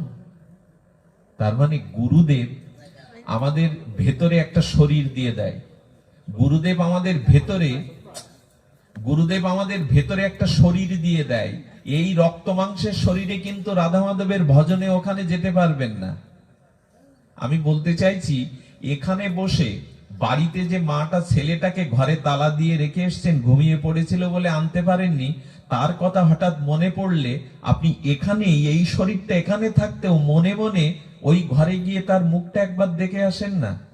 ওখানে গেলেন, তার মুখটা দেখলেন, কোন শরীরে গেল? আচ্ছা, স্বপ্নেতে যে খাটে শুয়ে থাকি, স্বপ্নের মধ্যে যে পুষ্পিত ফুলের বাগানে, আকাশে, নীল আকাশে, সমুদ্রে ঘুরে বেড়ায়, ওই শরীরটা কোন শরীর? বলেন ওইটা মানব শরীর। এখানে বসেই আপনি বাড়ির ঘরটাতে যেতে পারেন, জিনিসগুলো যেখানে রেখে আসেন ওগুলো দেখতে পারেন এখানেই বসে। বলে ওই শরীরটা কোন শরীর? বলো মন বুদ্ধি চিত্ত অহংকার সূক্ষ্ম শরীর। আর যিনি সদ্গুরুদেব ভজনানন্দী পরম্পরা ধারায় সিদ্ধ গুরুদেব পান, সেই গুরুদেব আমাদের হৃদয়ে রাধা মাধবের ভজনের জন্য একটা নিত্য সিদ্ধ দেহ দিয়ে দেয়। গুরুদেব ওই শরীরটা ভেতরে দিয়ে দেয়, বলে গুরুদেব আমাকে দ্বিতীয়বার জন্ম দেয়। বাবা মা যেমন রক্ত মাংসে আমার জন্ম দিয়েছে দেহটা, গুরুদেব ওই রাধা মাধবের বিন্দা বিপনে মধুর বিন্দা বিপিনে প্রেম মন্দিরের দুয়ারে কিভাবে সেবা করা যায়, গুরুদেব সেই শরীরটা দেয়া যায়। এরপরে আমি আর ভাঙতে পারবো না। যারা বাবাজি ধারায়, রাধা কুণ্ডের বাবাজি ধারার কাম বীজ কাম গায়ত্রী মন্ত্র পেয়েছেন, গুরুদেব তাদের ভিতরে এটা জাগিয়ে দেয়, ওই সিদ্ধ শরীরটা জাগিয়ে দেয়। ওই শরীরটা মিথ্যা নয়, ওই শরীরটাই প্রকৃত সত্য। আচ্ছা, আমরা মারা গেলে একটা ফুল বহু দূরে ফুটেছে, তার গন্ধটা আপনার নাকে আসে, ওইটা হাত দিয়ে ধরতে পারবেন তো? বস্তুর মতো গন্ধটা সূক্ষ্ম। তেমন আমাদের আর একটা দেহ আছে, যে দেহে ওই এইখানে বসে ঘরে দোদ দিয়ে রাধা মাধবের বৃন্দাবনের প্রেম মন্দিরে যেতে পারেন। ওইটা গুরুদেবের দেওয়া সিদ্ধ দেহ। আবার বলি, ওইটা সব গুরুদেবের কাছে এটা পাবেন না। এই রাধা কৃষ্ণ মধুরারতি যাদের ভজন, রাগানুগা যাদের ভজন, এই ভজনের গুরুদেবের চরণাশ্রয় করলে কাম বীজ কাম গায়ত্রী যার উপাসন, বৃন্দাবনের অপ্রাকৃত নবীন মদন, কাম বীজ কাম গায়ত্রীতে যার উপাসন। এই কাম বীজ কাম গায়ত্রী কি? এর মধ্যে 99% লোক আমরা এর খবর রাখি না। এই জন্য এই কাম বীজ কাম গায়ত্রী সিদ্ধ প্রণালী যুক্ত মঞ্জুরি ভাব সাধনা সামর্থ্য গুরুদেব দিয়ে বলবে, মনে মনেই বৃন্দাবনে চলে যাও। কালিন্দির কুলে কেলি কদম্বের বন, রতন বেদির পরে বসাবো দুজন। মানে রাধা মাধবকে সকালবেলা দিব্য সূর্য উঠেছে, চারিদিকে ফুলের সৌরভ, আর যমুনার নীল জলের মাঝে কদম্বের বনের মাঝে সোনার বেদির পরে আমি রাধা মাধবকে বসিয়েছি, কিশোর কিশোরীকে।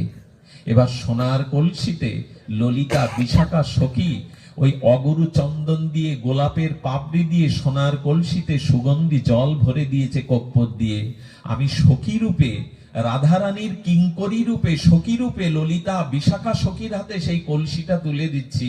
আর রাধারানীকে সোনার বেদিতে বসে মাধবকে, কিশোর কিশোরীকে আমি স্নান করাচ্ছি। তাদের অঙ্গের শোভাটা, তাদের জ্যোতিটা, তাদের মুখমণ্ডলটা, ওই স্বচ্ছ গোলাপের পাপড়ি মিশনে জলটা রাধারানীর চরণে চিকচিক করছে। আমি ওটা মনে মনে গুরুদেবের দেওয়া সিদ্ধ শরীরে ওটাই ভাবছি। এইখানে যেতে হবে, এইখানটায়। বলে এই ভাবলে কি হবে? বলে যা ভাববেন তাই হয়ে যাবেন। যদি বললেন ওইভাবে ভাবলে হয়ে যাব, বলে আপনাদের একটা যাদের মনে হবে। আর কি বলছেন? মালতীর মালাগাতি পরব দোহার, হেম গৌরী অঙ্গে দেব সোয়া চন্দনের গন্ধ, স্নান করিয়ে তাদের নীল শাড়ি রাধারানীকে পরাবো। আমার গোবিন্দকে নীল পোশাক, রাধারানী ভালোবাসেন পীতবর্ণ, পীতবর্ণের পোশাক পরালাম, সমস্ত অলঙ্কারে সূর্যোচ্ছদিতা করে। এবার হেম গৌরী মানে রাধা, হেমকান্তি আমাদের গোবিন্দের অঙ্গে আমি সুগন্ধ পরাবো। ওই যে পোশাকের উপরে আমি সুগন্ধটা দিয়ে দেব। একটু লক্ষ্য করুন কথাটি। আমি বেশিক্ষণ এই কথাটি বলতে পারবো না, কারণ এটি অপরোক্ষ অনুভূতির কথা, সদ্গুরুদেব ছাড়া এটা আলোচনায় আনতে নাই। কেন জানি মনে হলো কথাটা বলবার। এইটা হলো উপাসনার শেষ জায়গা, শেষ ভূমি। এটা হলো শেষ জায়গা। এইখানে যদি পৌঁছাতে পারেন কোন সদ্গুরুদেবের কৃপায়, বলেন ওইটা করলে কি হয়? এই দেখুন, আমাদের মানস গঙ্গায় এক সিদ্ধ বাবা এইটা ভাবছেন, রাধাকৃষ্ণ স্নান করছেন, জলকেলি করছেন, ওইটা দেখছেন। আর ললিতা বিশাখা রাধারানী গোবিন্দের পোশাকটা হাতে নিয়ে সিঁড়ির উপরে দাঁড়িয়ে আছেন।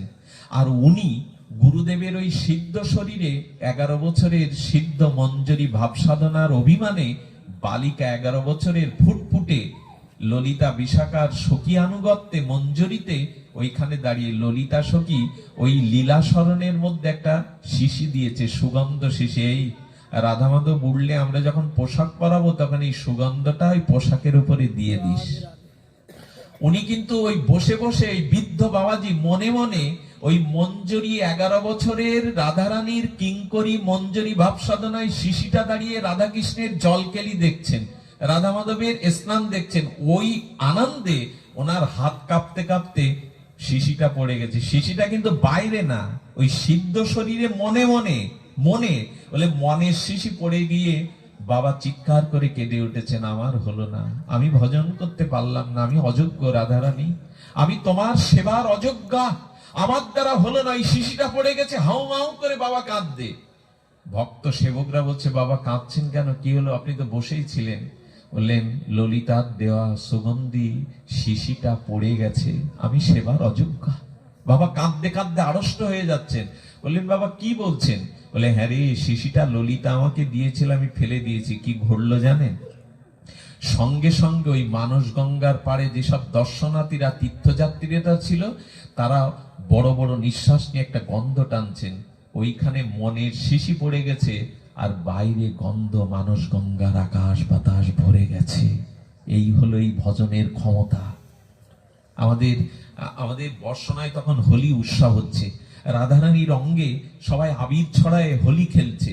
এক সিদ্ধ বাবা গোকুলে, মানে গোকুল থেকে চিন্তা করেছে, রাধে, হে করুণাময়ী, হে ললিতা বিশাখীকে আমি তো যেতে পারবো না, আমি তো আজকে যেতে পারছি না। বৃদ্ধ বসে বসে ওই মঞ্জুরি ভাব সাধনায় গুরুদেবের দেওয়া সিদ্ধ শরীরে চলে গেছে, গিয়ে রাধারানীর গায়ে অঙ্গে চরণে আবির ছিটাচ্ছে। ওই মনে মনে আপনি যেমন এখন বাড়ি চলে যেতে পারেন, প্রিয় কোনো স্মৃতিতে আপনি ফিরে যেতে পারেন 5 বছর আগে কোনো স্মৃতিতে, ওই গুরুদেবের সত্য মঞ্জুরি অভিমানের সিদ্ধ শরীরে চলে গেছে।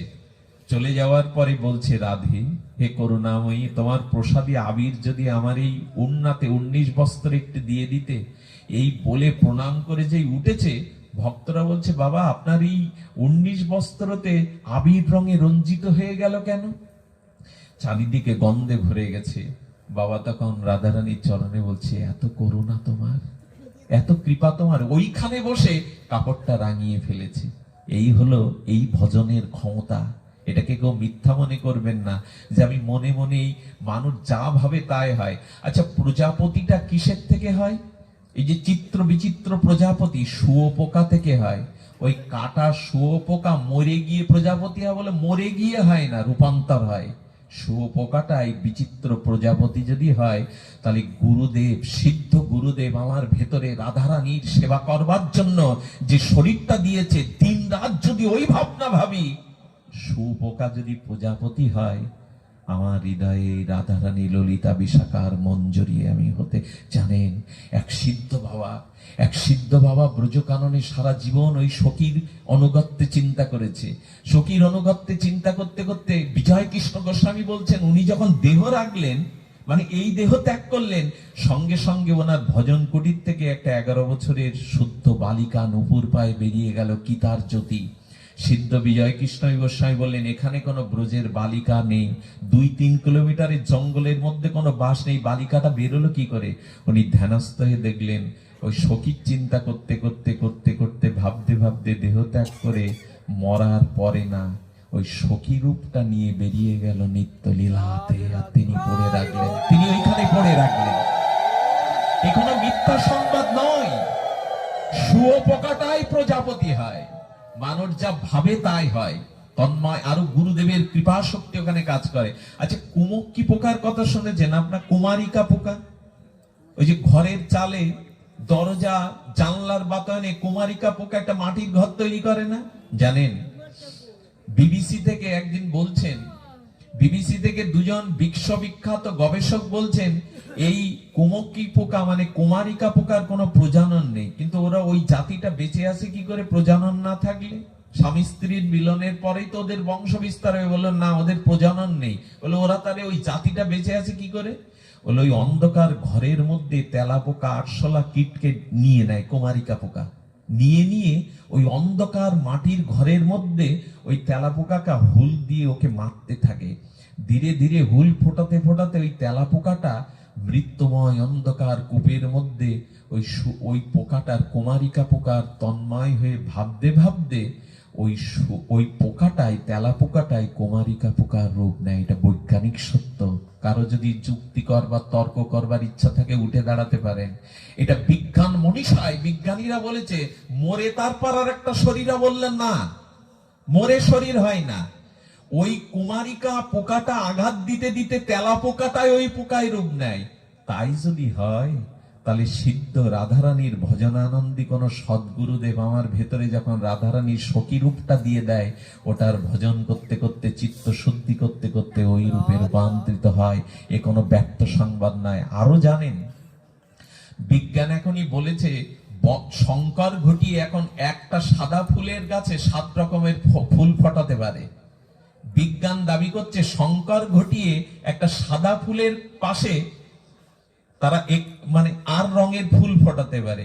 আরো অবাক হবেন, এখন যদি কোনো 18 বছরের যুবক মনে করে আমি যুবতী হব, হরমোন চেঞ্জ করে বিজ্ঞান ওটা করতে পারে। এখন যদি কোনো যুবক মনে করে আমি যুবতী হব, হরমোন চেঞ্জ অপারেশনের দ্বারা বিজ্ঞানীরা সেটা করতে পারে। এই যদি ডাক্তারের ক্ষমতা হয় নারীকে পুরুষ, পুরুষকে নারী, তবে ভগবানের প্রতিনিধি সর্বশক্তি গুণসম্পন্ন বলিষ্ঠ সদ্গুরু আপনার ভেতরে ওই শরীর দিয়ে দিতে পারে। এটা চরম সত্য, এটাই জগতে সব থেকে বড় সত্য।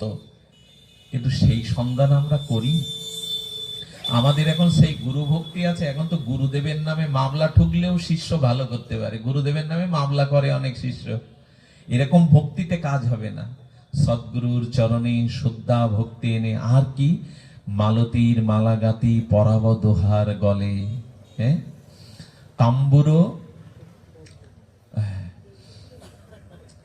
কর্পূর তাম্বুলো তুলে দিব ও চান্দ্র বদনে। আর কি করব? আর ওই পাখা দিয়ে ব্যঞ্জন করব। হ্যাঁ, পাখা দিয়ে ব্যঞ্জন করব, পাখা দিয়ে তাকে ব্যঞ্জন করব। আর চামর দোলাবো শ্রীকৃষ্ণ চৈতন্য দাসের অনুদাস। নরোত্তম দাস মাগে সেবা অবিলাস গো। কবে এই ইচ্ছা জাগবে হে রাধারানী, তোমার বৃন্দাবনে সখীর পেছনে থেকে কবে আমি এই লীলা স্মরণ করতে পারবো, এই চিন্তন করতে পারবো? এটাই হলো আমাদের সাধনার শেষ সংবাদ। এটাই হলো মহাপ্রভুর অনবদ্য অবদান। মহাপ্রভু শুধু হরিনাম দিতে এসেছিল এই মঞ্জরি ভাব সাধনা। এটাই মহাপ্রভু দিতে এসেছিল, যে রাধা মাধবের এই যুগল ভজন। এক শিষ্যকে গুরুদেব বলে দিয়েছে, রাধারানীকে প্রতিদিন সকালে স্নান করাবি, অলংকার পরাবি।